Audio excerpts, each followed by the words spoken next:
सिया राम। नमस्कार। अब हम अध्ययन करेंगे प्रकृतिवाद का। प्रकृतिवाद क्या है? अगर हम ये जानने का प्रयास करें तो सीधे तौर पे इसको शाब्दिक रूप से हम समझ सकते हैं कि प्रकृतिवाद में प्रकृति ही सब कुछ है। प्रकृति हमारी जननी, हमारी पालक, हमारे जो भी कार्य करते हैं, जो भी चीज़ें हमारे साथ होती हैं, जो भी हमारे अंदर बदलाव आते हैं, हमारी गुरु, हमारी अनुशासक, सारी चीज़ें यहाँ पर प्रकृति को रखा गया और प्रकृति को ही सर्वोपरि रखा गया। इस परिप्रेक्ष्य में अगर हम भारतीय दर्शन को जोड़ेंगे तो भारतीय दर्शन में, सांख्य दर्शन में प्रकृति और पुरुष दो तत्व रखे गए, जिसमें प्रकृति को माया रूप में रखा गया जो हमारा भौतिक जगत है। यहाँ पर प्रकृतिवाद जो है, जो प्रकृति को ही सर्वोपरि माना है, अर्थात इसमें सबसे ज़्यादा महत्व हमारे भौतिक जगत को रखा है। तो प्रकृति ही सब कुछ है, प्रकृति ही हमारी जननी है और प्रकृति का ही हमें अनुसरण करना चाहिए। यहाँ पर यह मुख्य रूप से उद्देश्य रहा प्रकृतिवादियों का। यदि चर्चा करें कि प्रकृतिवाद आया कहाँ से, तो सबसे पहले जो शाब्दिक रूप से इसकी उत्पत्ति हुई, ये माना जाता है कि थेल्स, जो जल तत्व से जो विश्व का निर्माण हुआ, जो उसके बारे में जिन्होंने व्याख्या की थी, तो वहाँ से ये प्रकृतिवाद की नींव रखी गई। थेल्स के बाद जो व्यापक रूप से प्रकृतिवाद का प्रतिपादन किया गया वो थे डेमोक्रिट्स ने इसको व्यापक रूप से परिभाषित किया। लेकिन जो सबसे ज़्यादा नाम, हम सबसे ज़्यादा फेमस दार्शनिक हैं जो प्रकृतिवादी हैं, जिनका नाम हम सुनते हैं, वो है रूसो। और रूसो को इसलिए भी ज़्यादा हम लोग इनकी चर्चाएं करते हैं, इनके विचारों को जानने का प्रयास करते हैं, क्योंकि इन्होंने एक समाज से हट के एक नई प्रणाली, नया दर्शन, नई विचारधारा को ज़्यादा महत्व दिया, जो कि प्रकृति से, प्रकृति की गोद में, प्रकृति की ओर लौटने का संदेश देता है। इसके अलावा जो आधुनिक काल में आते आते जो सबसे ज़्यादा फेमस जो हमारे प्रकृतिवादी रहे वो थे हर्बर्ट स्पेंसर। यहाँ पे हर्बर्ट स्पेंसर को बहुत सारे दार्शनिक जो थे उनको मुख्य, या आप कह सकते हैं कि पूर्णतः प्रकृतिवादी की संज्ञा यहाँ पर दी है। तो हम यहाँ पर अगर ध्यान दें तो जो सबसे ज़्यादा फेमस करने की बात हो अगर प्रकृतिवाद को, तो यहाँ पर जो सबसे ज़्यादा श्रेय जाता है आपके रूसो का। रूसो ने प्रकृतिवाद को क्यों चुना, इसके पीछे भी बहुत कह सकते हैं दुखद, या हालांकि चीज़ मतलब जो निकल के आया निष्कर्ष वो अच्छा था प्रकृतिवाद के प्रति, लेकिन जो उनकी जीवन शैली थी, जो उनकी जीवनी थी, वो बहुत ही कष्टों में बीती। लोगों से उपेक्षा, लोगों से अपमान, प्रेम के लिए जूझना, माँ के प्रेम के लिए जूझना। तो उनको प्रकृति की गोद सबसे सुहानी लगी। एकांतवासी थे, प्रकृति के साथ रहते रहते उनको प्रकृति ने इतना संरक्षण दिया, उनकी सुरक्षा की, उनको इतना मानसिक शांति और सुख दिया कि उनको ये समझ में आया कि ईश्वर कुछ भी नहीं है, ईश्वर हमारी प्रकृति ही है। वास्तव में माँ की गोद से हमारी प्रकृति, और हमें हर पल ईश्वर का जो आभास कराने वाली वो भी प्रकृति ही है। अगर आप ध्यान से देखेंगे तो जैसे कि पहले नहीं जानते थे कि ये सब की पेड़ पौधे हैं, इसमें भी मतलब जीवन होता है, तो भी लोग जब कहीं ध्यान लगाना होता था तो पेड़ों के नीचे, नदी के किनारे, गुफाओं में, या लोगों से दूर हटके ही स्व को जान पाते थे। यही कारण है कि प्रकृति को यहाँ पर बहुत ही ज़्यादा महत्व दिया गया है, क्योंकि जो अपार सुख, अपार शांति जो यहाँ पर मिलती है, या जो संसाधन है जिसके कारण हम जीवित हैं, जल तत्व है, वायु तत्व है, पृथ्वी तत्व है, आकाश तत्व है, अग्नि तत्व है, ये सब हमारी प्रकृति से ही हमको प्रदत्त होता है। अब इसको हम बिंदुगत रूप से चर्चा करने का प्रयास करेंगे।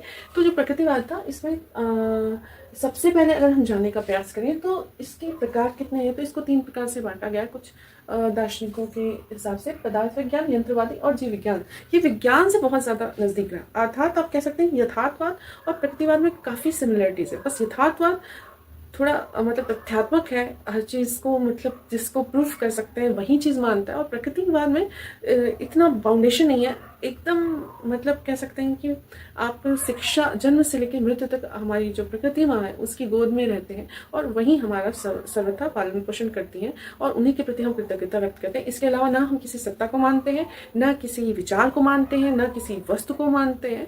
हमारे लिए सर्वोपरि यहाँ पर प्रकृति ही है। तो इसका जो सार तत्व है प्रकृति, सृष्टा, पालक, गुरु, इसमें पदार्थ और भौतिक जगत आपका आता है। उद्देश्य जो मुख्य थे, तो उद्देश्य माना प्रकृतिवादियों ने कि जो मूल प्रवृत्ति है, जो जन्मजात प्रवृत्तियां हैं, उनका शोधन ही हमारा सबसे बड़ा उद्देश्य है। इसके अलावा मार्गदर्शन, हमारे जीवन जीने की जो कठिनाइयां हैं, जो समस्याएं हैं, उनके समाधान करने का मार्गदर्शन, जीवन संघर्ष के लिए तैयार करना, स्वतंत्रता, अवकाश का सदुपयोग, ये शिक्षा से संबंधित भी है, और मानव जीवन विकास, उन्नति, आवश्यकता पूर्ति, पीड़ा मुक्त, सुखी जीवन जीना, ये भी इसका महत्वपूर्ण उद्देश्य है। आत्मरक्षा भी यहाँ महत्वपूर्ण उद्देश्य है कि हम किस प्रकार से आत्मरक्षा करते हैं।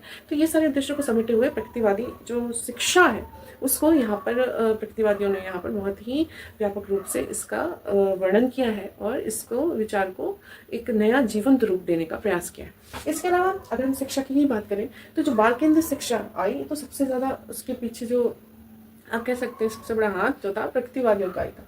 मनोवैज्ञानिकता जो आई, जो बालक सर्वोपरि बाल केंद्रित शिक्षा है, तो यहाँ पर मनोवैज्ञानिक का उसकी रुचि, योग्यता, क्षमताओं को ज़्यादा महत्व दिया गया। व्यवहारवादी शिक्षा पे ज़्यादा बल दिया गया। इसके अलावा बालक जो यहाँ पर माना गया कि वो स्वर्ग से प्रकाशवान होकर आता है पर यहाँ आकर अपना वैभव खो देता है क्योंकि वह अबोध है। तो यहाँ पर बहुत बड़ी बात कही है कि एक मतलब कहते हैं ना कि मतलब एक पुण्यात्मा जो स्वर्ग में जैसा माना जाता है कि मतलब जिस वैभव सुख से लोग रहते हैं, तो वैसा उस प्रवृत्ति का बालक जब इस संसार में आता है तो यहाँ की जो कुरीतियाँ हैं, जो बंधन है, जो प्रवृत्तियाँ हैं, उनसे दूषित हो जाता है। तो यहाँ पर उन्होंने ये चीज़ कहा कि वह अपना वैभव खो देता है। इसके अलावा पाठ्यक्रम में बात करें तो वैज्ञानिक पाठ्यक्रम की यहाँ पर बात की गई है।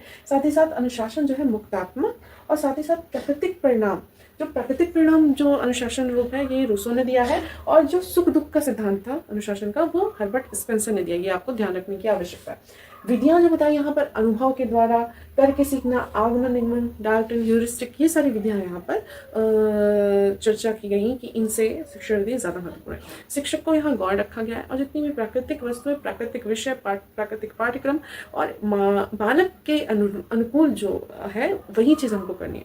बालक स्वयं से प्रकृति के संरक्षण में, प्रकृति के मार्गदर्शन में वो हर चीज़ को अनुभव करके सीखेगा। बचपन से लेके मृत्यु तक, अर्थात कह सकते हैं जन्म से लेके मृत्यु तक प्रकृति ही उसका लालन पालन पोषण और उसको संवर्धित करती है, उसका सर्वांगीण विकास करती है। ये इसकी मूल अवधारणा है। और जो भी ये चीज़ें हैं इसमें निषेधात्मक शिक्षा की जो बात कही गई है वो रूसो के द्वारा जो दी गई है वो भी इसका चर्चा विषय है। इसी के अलावा जो एमिल जो उनकी रचना थी तो उसमें भी जो बातें कही गई है या कुछ विवादास्पद जो चीज़ें कही गई कि जो स्त्रियों के लिए शिक्षा प्लेग के समान है, तो कुछ उनके उस चीज़ को प्रकृतिवाद, जब प्रकृतिवाद हम पढ़ते तो हमारे दिमाग में नेगेटिविटी आ जाती है। ये चीज़ आपको नहीं रखनी है।